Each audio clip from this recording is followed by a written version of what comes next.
Hello everyone and welcome you all to my new YouTube video. तो आज की इस वीडियो में हम एक बहुत ही इंटरेस्टिंग अपडेट्स डिस्कस करने के लिए आए हुए हैं और ये अपडेट 27 जून को इनकम टैक्स के डिपार्टमेंट के द्वारा रिलीज़ कर दिया गया है। जब आप अपने इनकम टैक्स के ई फाइलिंग पोर्टल पर जाएंगे तो आपको लेटेस्ट अपडेट सेक्शन में आपको ये दिख जाएगा कि 27 जून को ई फाइलिंग पोर्टल पर क्या अपडेट आया है। बेसिकली ये अपडेट अभी इस समय काफ़ी डिस्कसिंग टॉपिक भी बना हुआ है और ये अपडेट आपके फाइनेंस एक्ट 2022 के इफ़ेक्ट से आया हुआ है और ये सेक्शन है 139(8) कैपिटल ए, जो कि अपडेटेड रिटर्न की बात करता है। क्या है ये अपडेटेड रिटर्न और कैसे कैसे आपको इसको डाउनलोड कर फिलअप करना है, फर्स्ट ऑफ ऑल आप ये देख लीजिए। तो मेक श्योर करिएगा कि आप लास्ट तक इस वीडियो को ज़रूर देखें ताकि आपको अपडेटेड रिटर्न के बारे में पता चल सके कि किस तरीके से आपको फिलअप करना है। और मैं कुछ बेसिक बातें भी इस सेक्शन की बताऊंगा ताकि आपको पता चल सके कि whether you are eligible to file this updated return और नॉट। जैसे ही आप अपने डाउनलोड सेक्शन में आएंगे अपने ई फाइलिंग पोर्टल के, तो आपको यूटिलिटीज़ दिखेंगी असेसमेंट ईयर वाइज। तो अभी जो अपडेटेड रिटर्न की यूटिलिटीज़ इनेबल की गई हैं पोर्टल पर, वो असेसमेंट ईयर 2021 के लिए की गई है और असेसमेंट ईयर 21-22 के लिए की गई है। तो जैसे ही आप असेसमेंट ईयर 21-22 वाले सेक्शन में जाएंगे तो अभी जो अपडेटेड रिटर्न की यूटिलिटी आई है वो ITR 1 और ITR 4 के लिए आई हुई है। तो ITR 1 पे जैसे ही आप क्लिक करेंगे आपको यहाँ पर यूटिलिटी एक्सेल बेस दिखेगा, जिसमें उन्होंने एक मेंशन किया है that it includes the filing under section 139(8) capital A. तो जैसे ही आप इसको डाउनलोड करेंगे तो आपको इसका एक्सेल यूटिलिटी दिख जाएगा। मैंने ऑलरेडी इस एक्सेल यूटिलिटी को डाउनलोड कर रखा है, तो मैं आपको वो एक्सेल यूटिलिटी भी दिखाई देता हूँ। तो कुछ इस तरीके की एक्सेल यूटिलिटी आपकी डाउनलोड हो जाएगी। ठीक है, आपको इसको सिंपली ओके कर देना है। उसके बाद मैं दिखाता हूँ। आप तो कहेंगे कि अपडेटेड रिटर्न का गवर्नमेंट ने एक नया फॉर्म ही डिफ़ाइन कर रखा था ITR U के नाम से, बट यहाँ अभी भी एज़ यूजुअल जैसे हम ITR 4 देखते हैं नॉर्मल रिटर्न्स के लिए, एज़ इट इज़ ही वैसा ही शो कर रहा है। तो अभी मैं आपको एक इन्फॉर्मेशन देना चाहूँगा कि अभी डिपार्टमेंट ने इसका अलग से कोई फॉर्म इनेबल नहीं किया, उसी एग्जिस्टिंग फॉर्म में इन्होंने ऑप्शन इनेबल कर दिया है। और ऑप्शन कहाँ पे इनेबल किया है वो आपको समझना बहुत ज़्यादा ज़रूरी है। तो ये ऑप्शन इन्होंने इनेबल किया है जब आप सेक्शन चूज़ कर रहे होते हैं यहाँ पर फाइल्ड अंडर सेक्शन। तो फाइल्ड अंडर सेक्शन में आपको ड्रॉप डाउन लिस्ट ओपन करनी है और यहाँ पर आपको 139(8) कैपिटल ए चूज़ कर लेना है। फिर अकॉर्डिंगली फॉर्म उसके हिसाब से मॉडिफाई हो जाएगा और आपको अपने रिटर्न का XML जनरेट कर पोर्टल पर अपलोड कर देना है। तो ये तरीका होगा अपडेटेड रिटर्न फाइल करने का इनकम टैक्स पोर्टल पर, जो कि काफ़ी लोगों को अभी नहीं पता होगा। फिर उसके बाद अब ये तो हमने जान लिया कि अपडेटेड रिटर्न कैसे डाउनलोड करना है, कैसे इसका XML जनरेट करना है और कैसे इसको फाइल करना है।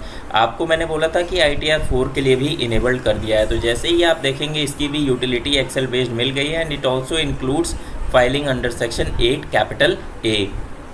तो अब ये सेक्शन 139(8) कैपिटल ए है क्या, इसके बारे में भी हम इन शॉर्ट समझ लेते हैं इस वीडियो में। तो 139(8) कैपिटल ए आपके फाइनेंस बिल 2022 के द्वारा इंसर्ट किया गया था और ये सेक्शन इफेक्ट में आ गया था from 1 April 2022। Means financial year 22-23 से ये इफेक्टिवली आ गया था और अपडेटेड रिटर्न आप पिछले 2 फाइनेंशियल ईयर्स के फाइल कर सकते हैं। तो क्या है, A taxpayer can file an updated return within 2 years from the end of relevant assessment year. Thus, a taxpayer can now file an updated return for the period from assessment year 2021.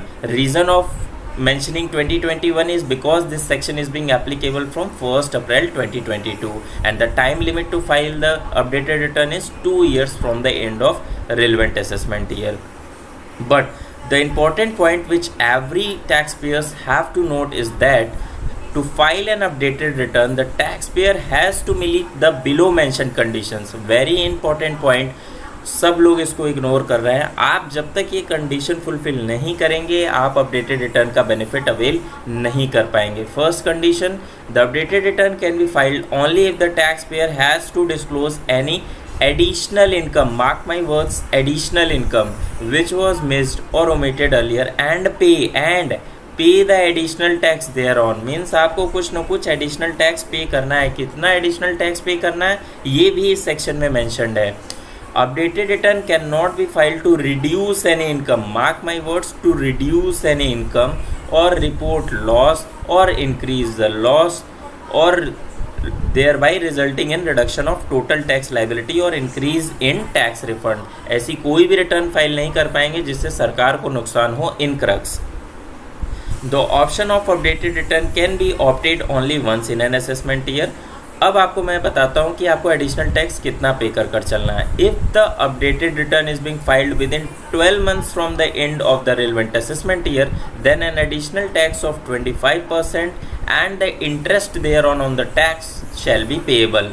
Okay, तो अगर मैं assessment year 2021 के लिए बात करूँ तो ये 12 months वाला पीरियड तो जा चुका है। अब जो एप्लीकेबल है वो है is being filed with in, if the updated return is being filed with in the period of 13 months to 24 months from the end of relevant assessment year, then the additional income tax of 50%, you have to pay 50% and interest thereon shall be payable। While filing the updated return, the proof of payment of additional tax, proof of payment आएगा आपके section 140 capital B में, जिसमें आप self assessment tax का चलान लगाएंगे, जिसमें आप additional tax pay करेंगे and interest thereon shall have to be submitted by the taxpayer. जब तक आप चलान टैग नहीं करेंगे रिटर्न में अपने जो मेंशन करते हैं आप, तब तक अपडेटेड रिटर्न आप फाइल नहीं कर सकते।